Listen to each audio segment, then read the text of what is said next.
ازيكم يا جماعه؟ عاملين ايه؟ يا رب تكونوا بخير يا رب. كل سنه وانتم طيبين. بصوا هنحضر بقى مع بعض كده ايه، غدا سريع كده للعيال، عشان رايحين فين النهارده؟ ربع ايام العيد. بكره ان شاء الله انا مخرجتهمش طول العيد، قاعدين في البيت. بصوا لحد ما خلاص ما زهقوا بقوا كلهم ماسكني، يعني اتخانقوا معايا. بصوا خلاص يعني ناقص، يعني بصوا يحدفوني بالطوب. ف ان شاء الله بقى بكره هشوف بقى هوديهم فين. هنشوف بقى هنروح حديقة ولا هنروح فين، لحد دلوقتي مش عارفة.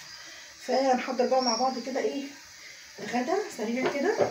اول حاجة عملتها هقول طبعا بسم الله الرحمن الرحيم. حطيت حلة عمل فيها مية وحطيتها تغلي ايه على النار، وهنزل بيه معلقة ملح حلوة محترمة كده كبيرة في المية المغلية دي.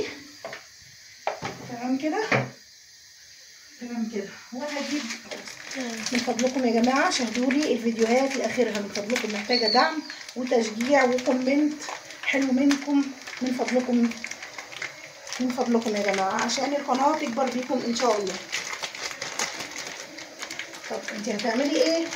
بصوا هما زهقوا، بصوا هما زهقوا من اللحمه. هو صحيح العيد ده عيد اللحمه، كل سنه وانتم طيبين، بس هما زهقوا من اللحمه. اول يوم العيد زي ما شفتوا معايا كده عملت لهم الفته، وزهقوا بقى من اللحمه. فقلت بقى ايه، قلت لهم هتاكلوا ايه؟ قالوا لي هناكل بانيه، نفسهم ياكلوا شيش طاووق. لا اله الا الله. كده الميه غليت اهي معايا زي ما انتم شايفين، وهنزل بقى ايه بالمكرونه اهو زي ما انتم شايفين. بصوا نزلت بالمكرونه اهو زي ما انتم شايفين، وما كسرتهاش لان المكرونه اصلا الاسباجيتي ما بتتكسرش. تمام كده، نزلت بيها وشويه شويه بقى ايه هتلين كده من الميه السخنه. لا اله الا الله، هتلين. وهبدا بقى ايه، بصوا اهو زي ما انتم شايفين، هبدا بقى ايه انزلها اهو. انا مش هستعجل عليها، هسيبها لحد ما هي ايه تنزل بقى لوحدها كده. تمام. وهنا بقى معايا ايه، معايا نص كيلو من صدور الفراخ، يعني اللي هو البانيه يعني، متبلاه اهو زي ما انتم شايفين. وهنا كانوا طالبين مني شيش طاووق. وهنا بقى يا جماعه بصوا اتصرفت يعني. بصوا انا طبعا ايه، كان عندي فراخ الحمد لله، الحمد لله فضل ونعمه عليا من ربنا يا رب يديمها عليا نعمه. كان عندي فراخ وراك، كان عندي 4 وراك في الفريزر، فطلعتهم على طول، خليتهم وقطعتهم وعملتهم احلى شيش اهو زي ما انتم شايفين. وعملت طبعا التتبيله بتاعتهم بسرعه كده، وعملت التتبيله دي من امبارح بالليل هي والبانيه. وجبت بقى الفلفل الالوان اهو زي ما انتم شايفين، وقطعته الفلفل الالوان طبعا مع البصل. بس في مشكله، انا اتصرفت وعملت لهم شيش، وعملت لهم احلى تتبيله شيش. وبصوا عملت كل حاجه، وجبت الفلفل الالوان وجبنا كل حاجه، بس مش لاقيين العصيان بتاعت الشيش، اللي هي العصيان اللي احنا بنعمل فيها الشيش، اللي هي الخشب دي. فهنا بقى هنعمل ايه، الشطره تغزل برجل حمار. فهنشوف بقى احنا هنا هنتصرف ازاي عشان اعرف اكلهم الشيش اللي نفسهم فيه من غير عصيان. هنشوف بقى نعمل ايه. يلا بينا بقى. هنا بقى بصوا خلاص اهي المكرونه اهي اهو. انا بقى هسيب بقى المكرونه بقى تستوي كده مع نفسها، تتسلق، وهنشوف بقى هنعمل ايه تاني. بصوا هنا بقى جبت طاسه اهو، حطيتها على النار اهو زي ما انتم شايفين، عشان هبدا بقى ايه اقلي البانيه. وهنا اهي المكرونه بصوا بسم الله ما شاء الله اللهم بارك، قربت خلاص ايه يعني، ايه قدامها ايه شويه صغيرين قوي وهتبقى تمام. شلت المكرونه وصفيتها اهو زي ما انتم شايفين. وهبدا بقى ايه، جبت البقسماط ده كده.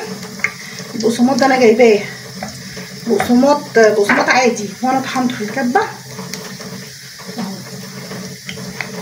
احسن بقسماط تعملي بيه البانيه هو البقسماط العادي، وتجيبيه تطحنيه وتحطي عليه شويه دقيق وحبشيه بقى، يعني مثلا شويه فلفل اسود، يبقى حلو قوي حلو قوي اهو. بس دي كده شويه، بعدين هعمل غيرها.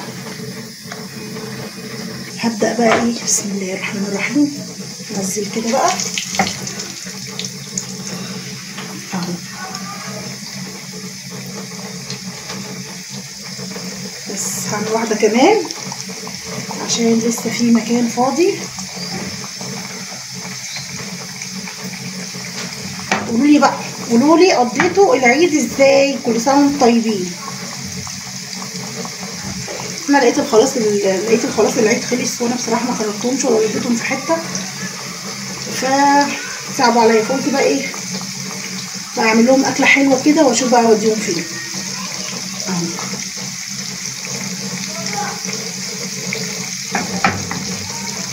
شايفين بقى المكرونه، بسم الله ما شاء الله، اللهم بارك وبارك. اهو زي ما انتم شايفين كده شويه معايا وزي الفل. بصوا دلوقتي بقى هبدا ايه، اعمل الشيش اللي انا خايفه منه، وربنا يستر. ربنا يستر. عشان انا متعوده اعمله دايما في عصيان، فكره ان انا اعمله في طاسه زي ما بيعملوه دي بتبقى غريبه بالنسبه لي شويه، عشان بس اللي مخوفني ان انا ما عنديش حاجه تكون ما بتلزقش، انتوا فاهمين، طاسه او جريل ما عنديش حاجه تكون ايه الاكل ما بيلزقش فيها. بس ما فيش، انا بحب الالومنيا جدا، بحب يعني تسويه الالومنيا، بحب الحله الالومنيا جدا. جبت حله وسبتها تسخن قوي اهو زي ما انتم شايفين، وهنزل بقى ايه بشويه زيت اهو تمام كده. مفيش عصيان يعني ما اعملهمش اكله نفسهم فيها، هعملها برده ان شاء الله. هبدا بقى هقول بسم الله، انا بس خايفه انزلهم كلهم مره واحده، بس انا ايه هقول بسم الله كده، هكمل الله. شيش لو عايزين الطريقه ان شاء الله هبقى ايه، اكتبوا لي في الكومنتات اكتبوا لي في الكومنتات. فرحه بتقول لكم اكتبوا لها في الكومنتات، اكتبوا لي في الكومنتات وانا هبقى اعرضها لكم ان شاء الله. اهو مش هقلب فيها كتير بقى، هسيبها بقى كده شويه وبعدين هرجع لكم تاني. هقلب بقى البانيه على الناحيه التانيه، بسم الله.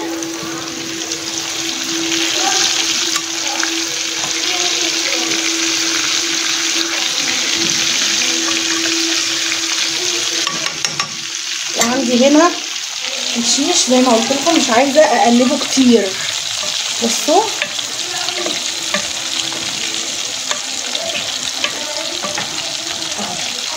يا رب بس يطلع حلو، يا رب يطلع حلو. انا خايفه من الشيش جدا، يا رب بس يطلع حلو ان شاء الله باذن الله يطلع حلو. فرحه هنا بتساعدني اهو في البانيه، عشان لسه كمان هعمل ايه الصلصه بتاعت المكرونه. بصوا طلعت اول طاسه بانيه اهو زي ما انتم شايفين، وحطيت الثانيه اهو.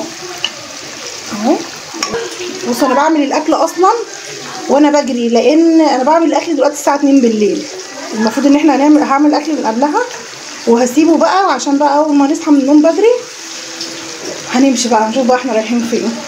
كل سنه وانتم طيبين. بصوا هطلع بقى الطاسه دي اهو، بسم الله الرحمن الرحيم. فرحه الحمد لله ربنا يكرمها يا رب، عملت لي بقى ايه بدرت لي البانيه كله بالبقسماط زي ما انتم شايفين، واقفه بتساعدني، ربنا يا رب يوفقها يا رب فرحه قلبي. لا اله الا الله، صلوا على النبي يا جماعه عليه افضل الصلاه والسلام، وشاهدوا لي كل الفيديوهات بتاعتي من فضلكم، محتاجه دعم، شاهدوا لي للاخر. لا اله الا الله. هاتي بقى دول كده اهو، بسم الله. حط بقى اخر شويه دول كده بس هنا كده مفيش تاني، مفيش تاني كده تمام قوي. دول بقى اللي شايفينهم دول مش هرميهم، انزلهم هنا كده ونعمل عجه واحد من البانيه نفسه، بعملهم عجه العيال بتحبها قوي، بتاكلها فعلا عن البانيه. انا كمان ايه عامله لهم تحبيشه بقى ايه بانيه، فعشان البقسماط ده قليل هحط شويه، هجيب شويه بقسماط كمان وهجيب شويه دقيق. بصوا هنا حطيت شويه بقسماط وشويه دقيق، بس اعتقد ان هي ايه لسه عايزه شويه دقيق احطها لها دلوقتي. وهنا خلاص دي اخر طاسه بانيه معايا. بصوا بقى الشيش هو اللي مخوفني، بصوا منزل سوائل شايفين. بس الطريقه دي ممكن يعني ايه تكون مطمناني شويه، لان هو اكيد بالطريقه دي افخاد الدجاج هتستوي كويس، وده الحاجه اللي انا حباها في الموضوع اللي انا بعمله ده، مع اني ايه يعني مش مقتنعه وخايفه، بس ممكن افخاد الدجاج تطلع معايا مستويه كويس قوي، وهو ده اللي مطمني، لان انا بحب اللحوم عامه تكون مستويه جامد. هنشوف بقى نعمل ايه تاني. كده انا عايزه شويه دقيق كمان. احط بقى هنا ايه حبه دقيق كمان. العجه دي العيال بتحبها قوي قوي. انا لما باجي اعمل البانيه اول حاجه بيسالوني عليها هي العجه. حطيت كل البقسماط اللي عندي خلص، فمش مشكله نكمل بالدقيق عادي، يطلع طعمها حلو قوي. كمان التتبيله دي بايته معايا من امبارح بالليل. بس كده احط لها معلقتين كمان عشان ما تبقاش يعني اعرف برضو ايه يبقى ليها ملكه كده وانا ايه بشيلها. بس بجد بيبقى طعمها حلو قوي.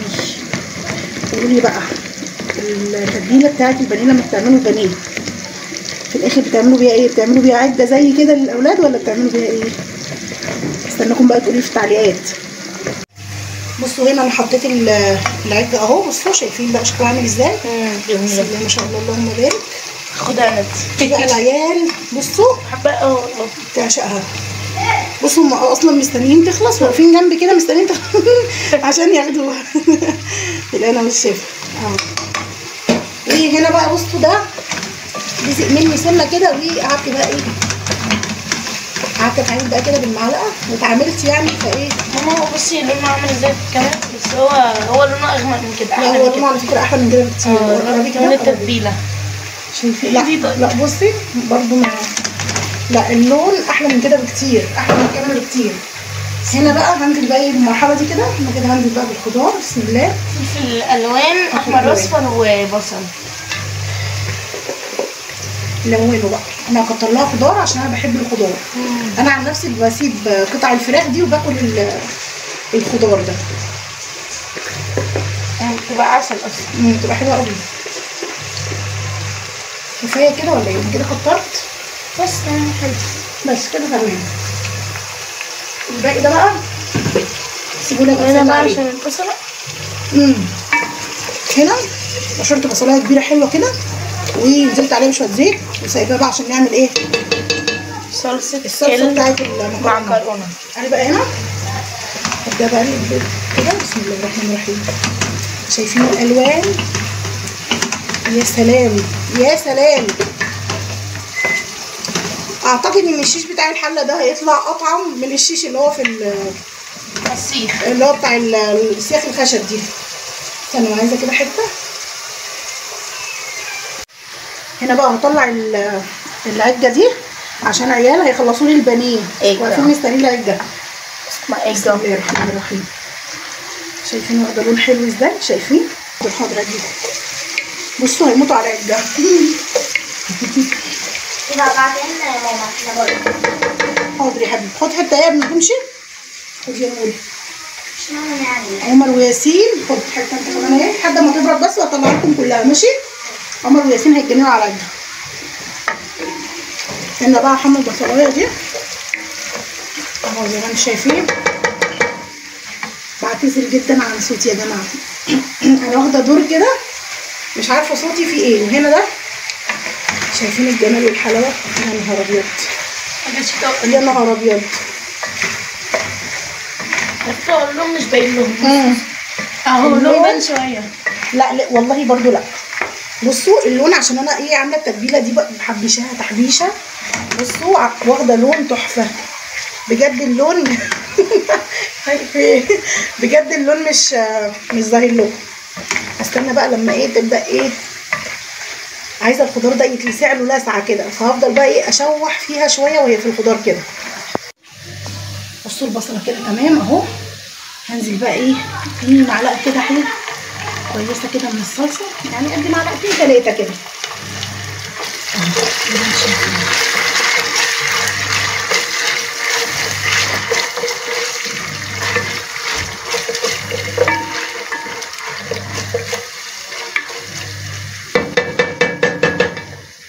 هعمل ايه بقى؟ بسم الله الرحمن الرحيم. هجيب بقى الكلام ده طماطم. هنزل بقى اسمي الله. بسم الله الرحمن الرحيم. انا ما بحبش اطبخ الطماطم قلة لازم تتصفى. الطماطم لو ما اتصفتش ايدي ما تتمدش في الاكل. اكره القشر والبذر بتاعها جدا، خصوصا وهم مطبوخين بجد بيبقوا مزعجين جدا. هنزل بقى الخلطة معايا. انا اسفة على الخط ده، انا على اسف، بعتذر كده. لا اله الا الله.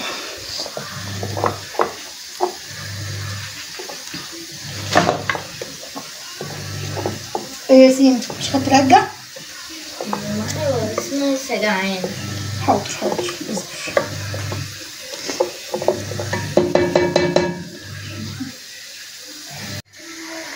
بصوا هنا بقى نزلت بشويه ايه فلفل اسود وشويه ملح، وهنزل بقى ايه بسم الله الرحمن الرحيم شويه سكر عشان الحموضه، عشان الصلصه اللي احنا حطيناها بتبقى مالحه جدا. بس كده تمام. الصلصه اللي احنا حطيناها بتبقى الحموضه فيها عاليه جدا.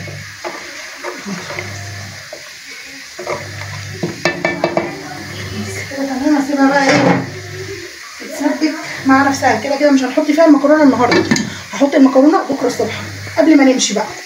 هنا شايفين بقى الشيش، شكل كده طريقه الشيش دي فعلا يعني شكلها كده هتطلع جامده، مع اني كنت خايفه ان انا اعمله في حله، بس لا الفراخ طالعه مستويه.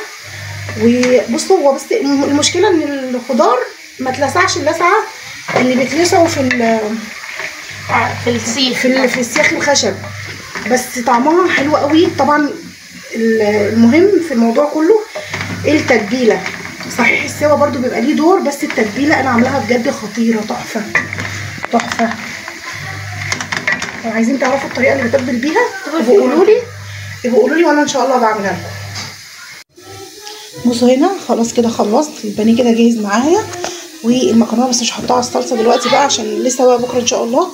هنا الصلصه اتسبكت معايا اهي زي ما انتم شايفين، بسم الله ما شاء الله اللهم بارك. والشيش اللي طلع حكايه، الكاميرا ظلمه اللون، والله الشيش واخد لون بجد تحفه، والطعم بجد تحفه. انا كنت حابه ان هو ياخد لسعه كده زي الشيش اللي بيتعمل في السياخ، بس بجد طلع طعمه بجد تحفه. وطبعا الرق على التتبيله. فهحط بقى كل حاجه، وبكره بقى ان شاء الله هنشوف هنعمل ايه. تصبحوا على خير. صباح الخير يا جماعه، عاملين ايه؟ يا رب تكونوا بخير. قمت بقى كده خلاص حطيت المكرونه على الصلصه، وبجهز بقى ايه الحاجات الاخيره عشان هنطير. قلت بقى اجهز بقى الحاجه كلها. ما حطيتش الصلصه في المكرونه من امبارح، خفت لحسن تتكسر او تعجن. حطيت بقى عليها الصلصه، وهفضل بقى اقلب فيها ايه شويه كده وهي على النار اهو. وهنا جهزت بقى الحاجات بتاعتي اهي. هنا بقى حطيت الشيشه اهو، بسم الله ما شاء الله اللهم بارك. قلت بقى ايه اجهز كل حاجه عشان المكان يعني ايه اللي احنا رايحينه ده. وحطيت هنا بقى ايه، الحمد لله ما عنديش علب طعام فاتصرفت، خدت اللانش بوكس بتاع الاولاد وحطيت فيه البانيه هنا اللهم بارك. وهنا بقى حطيت طماطم هقطعها لهم كده، بس طبعا انا ما ينفعش ان انا اقطعها دلوقتي. لو قطعتها دلوقتي على ما نروح المكان اللي احنا رايحين له ده هتكون الحاجه يعني باظت. يعني انتوا عارفين طبعا الطماطم لما بتتعرض لحراره او لشمس او ايا كان، حتى لو مفيش حراره بتبوظ. فهقطعها بقى هناك اول ما نوصل المكان اللي احنا رايحينه ان شاء الله. بس كده اللي في ناقص معايا المكرونه، هديها بس ايه تقلبتين كده وهي على النار. تقلبتين كده بسرعه.